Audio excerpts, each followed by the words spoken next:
Hello and welcome. This is all you need to know ahead of Ireland versus Australia this coming Saturday. Andy Farrell has named his team today, and it is as follows: Andrew Porter, Ronan Kelleher, Finlay Bealham, Joe McCarthy, James Ryan, Tyg Byrne, Josh van der Fleer, Caelan Doris as captain, Jemison Gibson Park, Sam Prendergast, James Lowe, Bundy Aki, Robbie Henshaw, Mac Hansen, and Hugo Keenan. And then the replacements are Gus McCarthy, Cian Healy, Tom O'Toole, Ian Henderson, Peter O'Mahony, Craig Casey, Jack Crowley, and Gary Ringrose. That's five changes from the side that took on Fiji last week. Tyg Byrne moves to the blind side. Tyg Furlong, Jamie Osborne, and Jacob Stockdale, they were all ruled out earlier in the week. It's really gutting because the impact of Jamie Osborne, he really had a big impact in the Argentina game. Also Stockdale, I think he looked really sharp and he looked really hungry for work during the Fiji game. So it's really disappointing that they're ruled out due to injury. Bundyaki is back again with Henshaw. I think they partnered up really well during the Fiji game. Kieran Frawley is out of the match day squad. Unfortunately, I thought he had a good game against Fiji. It was a good comeback after the New Zealand game. I loved him. Murray Kinsa had up on Twitter him running over to Sam Prendergast, reminding him of the shot clock is really funny. I link the tweet below. Also interesting that Sam Prendergast gets the nod again, second week in a row, and it's the second time that Jack Crowley hasn't started at 10 for Ireland this year. So it'll be interesting to see how he goes and how he comes off the bench. Also on the bench is Cian Healy, and it's going to be a big weekend for him. He's set to become Ireland's most capped player, overtaking Brian O'Driscoll. It's going to be a big weekend of rugby for Ireland and Cian Healy, as the RFU are celebrating also their 150th anniversary this weekend. We also have the Australian team, which is as follows: James Slipper, Brandon Pianga-Amosa, Tanela Tupou, Nick Frost, Jeremy Williams, Rob Valentini, Fraser McWright, Harry Wilson, who was captain, Jake Gordon, Noah Loatheo, Mac Jorgensen, Len Ikitau, Joseph Akuza Suwa Ilihi, Andrew Kellaway, and Tom Wright. And the replacements are as follows: Billy Pollard, Angus Bell, Alan Alatoa, Lucan Salakoa Loto, Langy Gleeson, Tate McDermott, Tane Edmund, and Harry Potter, the rugby player, not the wizard. And on his long-awaited return to Ireland, Joe Schmidt has named a strong Australian side. The $5 million man himself, Joseph Akuzo Soalihi, he starts at centre. There'd been some concern over a wrist injury that he picked up in the Scotland game, but he seems to be fit. Also, Aussie lock Jeremy Williams is back fit. He'd been suffering from an illness which had ruled him out for the Scotland game. Also, prop Taniela Tupou has recovered from a calf issue, so he starts on Saturday.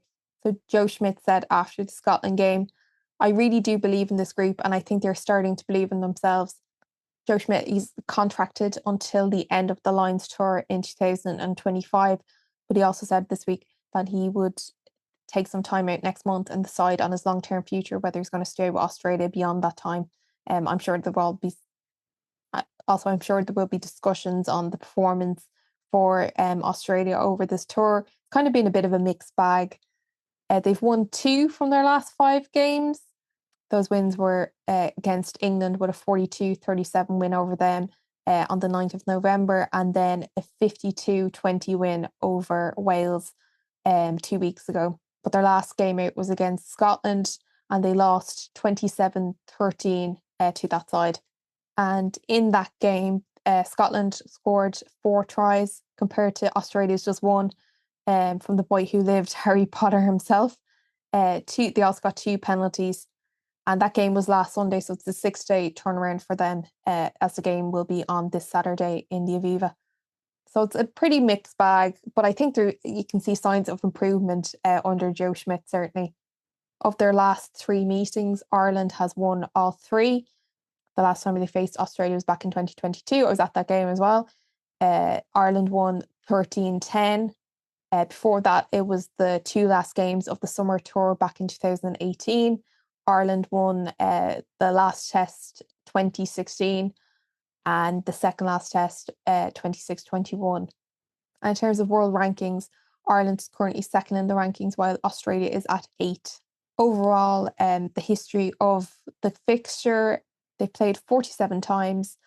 Ireland has won 24 of those occasions, Australia 22, and then there's been one draw between them. So just some general info on the match. It's a sold-out game.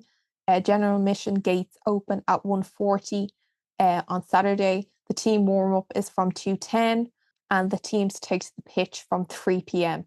And then kickoff is 3:10 p.m. if you're in Ireland or the UK, and 2:10 a.m. if you're in Australia, and that'll actually be on Sunday due to the time difference.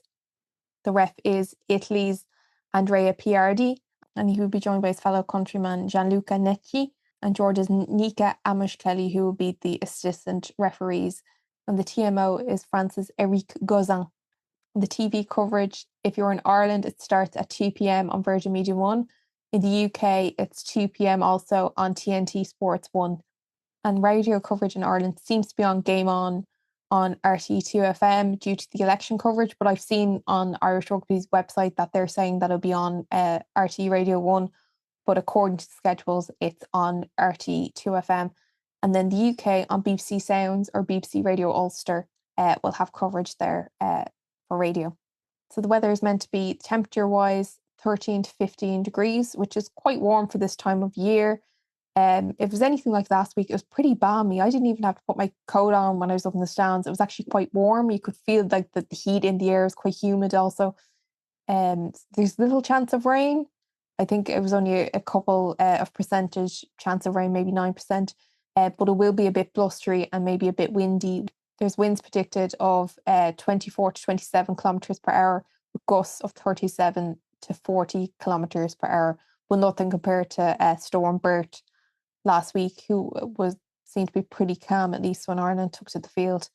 It's shaping up to be a great day of sport between the RFU's 150th anniversary, Joe Schmidt being back in Ireland and back in the Aviva, and then Cian Healy becoming Ireland's most capped player.